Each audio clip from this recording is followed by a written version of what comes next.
Assalamualaikum warahmatullahi wabarakatuh. Halo Sobat Muslim, inilah beberapa amalan bid'ah yang tidak pernah dicontohkan oleh Rasulullah SAW yang ada di bulan Muharram atau bulan Syuro yang masih dilakukan di tengah-tengah kaum muslim. Berikut ringkasannya. Menghidupkan malam pertama bulan Muharram. Dari Syekh Abu Samah berkata, tidak ada keutamaan sama sekali pada malam pertama bulan Muharram. Aku sudah meneliti asar-asar yang sahih maupun yang lemah dalam masalah ini. Bahkan dalam hadis-hadis yang palsu juga tidak disebutkan. Aku khawatir, aku berlindung kepada Allah bahwa perkara ini hanya muncul dari seorang pendusta yang membuat hadis. Salat Asyura. Salat Asyura adalah salat yang dikerjakan antara waktu zuhur dan asar. 4 rakaat, setiap rakaat membaca Al-Fatihah sekali, kemudian membaca ayat kursi 10 kali, surat Al-Ikhlas 10 kali, surat Al-Falaq dan An-Nas 5 kali. Apabila selesai salam, istighfar 70 kali. Orang-orang yang menganjurkan salat ini dasarnya hanyalah sebuah hadis palsu. Keyakinan bahwa bulan Muharram bulan keramat. Keyakinan semacam ini masih bercokol pada sebagian masyarakat atas dasar keyakinan ala jahiliyah. Banyak di kalangan masyarakat yang enggan menikahkan putrinya atau putranya pada bulan ini karena alasan akan membawa sial dan kegagalan dalam rumah tangga. Ketahuilah saudaraku, hal ini adalah keyakinan jahiliyah yang telah dibatalkan oleh Islam. Kesialan tidak ada sangkut pautnya dengan bulan baik Muharram, Safar atau bulan-bulan lainnya. Peringatan tahun baru Hijriah. Tidak ragu lagi, perkara ini termasuk bid'ah. Tidak ada keterangan dalam as-sunnah anjuran mengadakan peringatan tahun baru Hijriah. Perkara ini termasuk bid'ah yang jelek. Berbagai ritual dan adat istiadat di tanah air. Di tanah air bila tiba hari Asyura, kita akan melihat berbagai adat dan ritual yang beraneka ragam dalam rangka menyambut hari istimewa ini. Apabila kita lihat secara kacamata syar'i, adat dan ritual ini tidak lepas dari kesyirikan, seperti meminta berkah dari benda-benda yang dianggap sakti dan keramat. Bahkan yang lebih mengenaskan, sampai kotoran sapi pun tidak luput untuk dijadikan alat pencari berkah.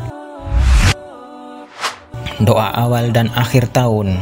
Syekh Bakir bin Abdillah Abu Zaid berkata, tidak ada dalam syariat ini sedikit pun doa atau zikir untuk awal tahun. Manusia zaman sekarang bahkan membuat bid'ah berupa doa, zikir atau tukar-menukar ucapan selamat. Demikian pula puasa awal tahun baru, menghidupkan malam pertama bulan Muharram dengan syalat, zikir atau doa, puasa akhir tahun dan sebagainya, yang semua ini tidak ada dalilnya sama sekali. Puasa awal tahun baru Hijriah. Perkara ini termasuk perkara bid'ah yang munkar. Demikian pula puasa akhir tahun termasuk bid'ah, hanya dibuat-buat yang tidak berpihak pada dalil sama sekali. Barangkali mereka berdalil dengan sebuah hadis yang berbunyi, barang siapa yang puasa pada akhir hari Zulhijjah dan puasa awal tahun pada bulan Muharram, maka dia telah menutup akhir tahun dengan puasa dan membuka awal tahunnya dengan puasa. Semoga Allah menghapuskan dosanya selama 50 tahun. Hadis ini adalah hadis yang palsu menurut timbangan para ahli hadis.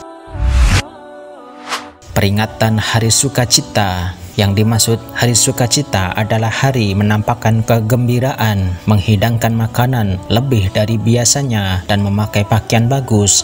Mereka yang membuat acara ini ingin menyaingi dan mengganti hari kesedihan atas peristiwa terbunuhnya Husain dengan kegembiraan, kontra dengan apa yang dilakukan orang-orang Syiah. Tentunya acara semacam ini tidak dibenarkan karena bid'ah tidak boleh dilawan dengan bid'ah yang baru, dan tidak ada satu dalil pun yang membolehkan acara semacam ini. Memperingati hari kematian Husain pada bulan Muharram, kelompok Syiah setiap tahunnya mengadakan upacara kesedihan dan ratapan dengan berdemonstrasi ke jalan-jalan dan lapangan, memakai pakaian serba hitam. dan mengenang gugurnya Husain. Mereka yang memukuli pipi mereka sendiri, dada dan punggung mereka, menyobek saku, menangis berteriak histeris dengan menyebut "Ya Husain, ya Husain." Lebih-lebih pada tanggal 10 Muharram, mereka lakukan lebih dari itu. Mereka memukuli diri sendiri dengan cemeti dan pedang sehingga berlumuran darah. Anehnya, mereka menganggap semua itu merupakan amalan ibadah dan syiar Islam. Hanya kepada Allah kita mengadu semua ini. Alangkah bagusnya ucapan Al-Hafiz Ibnu Rajab, adapun menjadikan hari Asyura sebagai hari kesedihan atau ratapan sebagaimana dilakukan kaum Rafidah karena terbunuhnya Husain bin Ali, maka hal itu termasuk perbuatan yang tersesat. Usahanya dalam kehidupan dunia sedangkan dia mengira berbuat baik. Allah dan Rasulnya saja tidak pernah memerintahkan agar hari musibah dan kematian para nabi dijadikan ratapan. Lantas bagaimana dengan orang-orang yang selain mereka? Husain bin Ali bin Abi Thalib adalah cucu Rasulullah dari perkawinan Ali bin Abi Thalib dengan putrinya Fatimah bin Rasulullah. Husain sangat dicintai oleh Rasulullah. Beliau bersabda, "Husain adalah bagianku juga, dan aku adalah bagian Husain. Semoga Allah mencintai orang-orang yang mencintai Husain. Husain termasuk cucu keturunanku." Husain terbunuh pada peristiwa yang sangat tragis, yaitu pada tanggal 10 Muharram tahun 61 Hijriah di sebuah tempat bernama Karbala.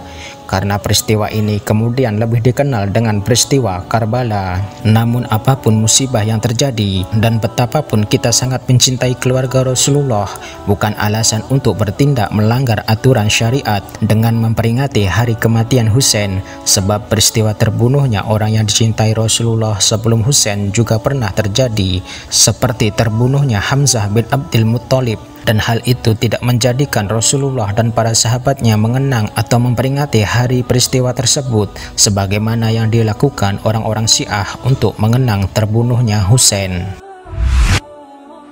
Menghidupkan malam hari Asyura, sangat banyak sekali kemungkaran dan bid'ah-bid'ah yang dibuat pada hari Asyura. Kita mulai dari malam harinya. Banyak manusia yang menghidupkan malam hari Asyura, baik dalam salat, doa dan zikir atau sekedar berkumpul-kumpul. Perkara ini jelas tidak ada tuntunan yang menganjurkannya. Syekh Bakir Abu Zaid berkata, termasuk bentuk bid'ah zikir dan doa adalah menghidupkan malam Asyura dengan zikir dan ibadah, mengkhususkan doa pada malam hari ini dengan nama doa hari Asyura, yang konon katanya barang siapa yang membaca doa ini tidak akan mati tahun tersebut, atau membaca surat Al-Quran yang disebutkan nama Musa pada salat subuh hari Asyura. Semua ini adalah perkara yang tidak dikehendaki oleh Allah, Rasulnya dan kaum mukminin. Demikianlah beberapa amalan bid'ah yang tidak pernah dicontohkan oleh Rasulullah SAW yang ada di bulan Muharram. Semoga kita lebih berhati-hati dalam melakukan ibadah. Wallahu a'lam bishawab. Wassalamualaikum warahmatullahi wabarakatuh.